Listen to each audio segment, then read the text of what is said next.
pratiquement perdu à peu près 3 à 4 mois. C'est à ce titre-là que je vous ai convié. Et nous avons pris également les dispositions pour que ce que nous avons connu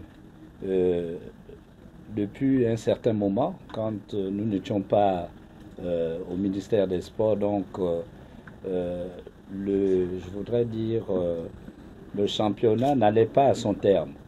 Donc nous avons pris des dispositions pour que cette année, quand on va reprendre le championnat, que nous ne puissions pas connaître les mêmes problèmes. Donc l'arrêt du championnat et le problème également des salaires des joueurs. Parce qu'il s'agit de ça. Si aujourd'hui nous avons connu autant de problèmes, c'est parce qu'il y a eu un dysfonctionnement au niveau vraiment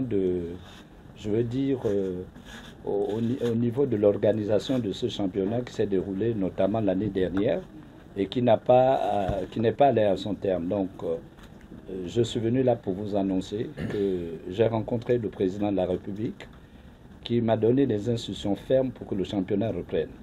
Et je peux vous rassurer que si on relance le championnat va aller jusqu'à son terme. Nous allons mettre en place aussi des mécanismes, faire en sorte que les footballeurs ne puissent plus connaître ces problèmes-là. Il n'y a pas seulement que le championnat, il y a également les jeux scolaires universitaires. On m'a demandé de relancer ça, donc ça va se faire aussi dans les jours qui viennent.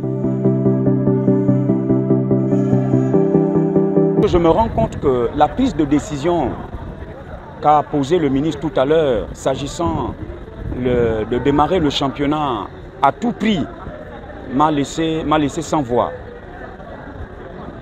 Ils vont décider, parce que c'est ce qui est en train de se faire, que le championnat doit absolument reprendre, sans tenir compte de la dette, de payer tout ce qu'ils ont eu à accumuler depuis toutes ces années. J'ai clairement dit qu'à ceux qui se profilent, on va retomber dans des mêmes travers.